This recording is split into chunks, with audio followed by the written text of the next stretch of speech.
Oke, baik, kita sambung lagi bincang-bincang yang tadi mengenai menggali potensi unggul atau fokus pada kekuatan kita masing-masing gitu.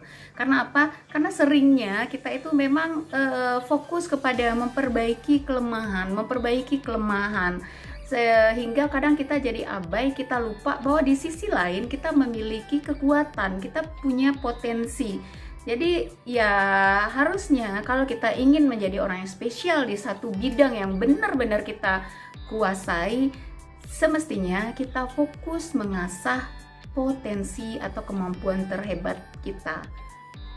Contohnya gini, saya adalah orang yang cerdas bahasa. Ya, saya memiliki kemampuan berbicara, terus juga suka ngobrol gitu ya. Nah, itu potensi saya. Saya adalah orang yang suka ngomong dan suka dan berani bicara di depan umum misalnya. Nah, mungkin dulu kemampuan saya ini ketika belum terasah, kalau kita ambil nilai itu dari 1 adalah paling rendah dan 10 adalah nilai paling tinggi. Nah, nilai saya itu waktu itu anggaplah nilai kemampuan berbicara saya, kemampuan berbahasa saya di 7. 7 cukup bagus, tapi masih belum terlalu terasah ya. Nah, tapi karena saya sudah tahu potensi saya misalnya di bahasa, di bicara, lalu saya mengasah potensi saya tersebut dengan cara apa? Misalnya mengikuti training public speaking, terus meningkatkan jam terbang berbicara di depan audiens, mungkin dari audiens yang kecil dulu gitu, bertahap. Terus juga selalu banyak mengikuti seminar, mendengarkan orang-orang berbicara, bagaimana cara menyampaikan yang baik dan segala macamnya, termasuk mungkin belajar menguasai bahasa asing gitu. Nah, ketika saya fokus mengasah kemampuan bahasa saya tersebut, artinya bisa jadi ketika saya mengasah tersebut nilai saya akan naik menjadi 9. Nah, 9 adalah nilai yang cukup istimewa. Kita nggak bilang 10, mungkin 10 terlalu sempurna ya. Tapi anggaplah kita akan mencapai nilai 9 karena kita asah, kita tingkatkan jam terbang, kita belajar, kita fokus di bidang tersebut, kita dalami. Nah, akhirnya bagaimana kemampuan berbahasa saya misalnya, ini contoh, bisa di angka 9. Angka 9 adalah angka yang istimewa yang cukup bagus sehingga saya akan bisa menjadi orang yang spesial di bidang bahasa tersebut. Misal menjadi narasumber atau pembicara atau trainer atau apalah yang berhubungan dengan bahasa. Termasuk misalnya menjadi diplomat mungkin kalau yang suka dengan hubungan internasional gitu ya. Oke, itu kalau misalnya cerdasnya adalah bahasa. Terus contoh lemahnya apa? Oke, contoh lemah saya misalnya saya adalah orang yang sangat lemah dengan angka-angka.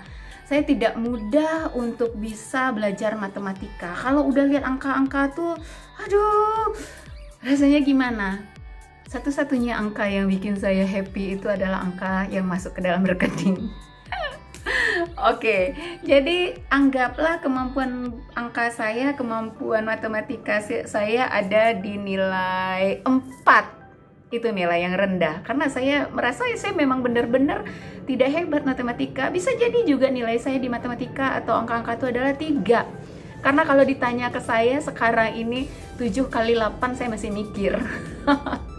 Ya, nah tapi kalau saya atau orang tua saya fokus ingin berharap saya hebat matematika, terus saya dimasukkan les matematika, terus disuruh lebih kuat belajar matematika biar saya hebat matematika, terus ditambah lagi pas kuliah saya disuruh masuk jurusan akuntansi misalnya gitu ya. Itu bukan bidang saya. Kalaupun saya berusaha, karena manusia itu memang dikaruniai kemampuan beradaptasi yang paling bagus gitu ya. Kalaupun saya bisa, kalaupun saya mampu beradaptasi, memaksakan diri saya, kemungkinan nilai tertinggi yang bisa saya capai, potensi saya di situ paling di angka 6. Dan angka 6 adalah angka biasa, angka rata-rata. Saya akan menjadi, misalnya kalau saya masuk jurusan accounting, saya akan menjadi akuntan yang biasa-biasa aja, orang rata-rata gitu. ya. Jadi seperti itu, nggak akan kita bisa, yang tadinya potensi terlemah kita adalah angka 3, kita asah, kita geber, kita paksakan diri, kita akan bisa sampai di angka 9. Tidak, itu angka terlalu istimewa dan range terlalu jauh gitu ya. Jadi itulah kenapa kita harus mengasah dan fokus pada potensi unggul kita agar kita menjadi orang yang spesial, orang yang istimewa, orang yang berprofesi atau bekerja maksimal sesuai dengan potensi kita. Oke. Next saya akan bercerita sedikit mengenai rumus yang saya simpulkan dari buku Robert T. Kiyosaki, rumus ayah sukses dan rumus ayah yang tidak sukses. Oke? Salam.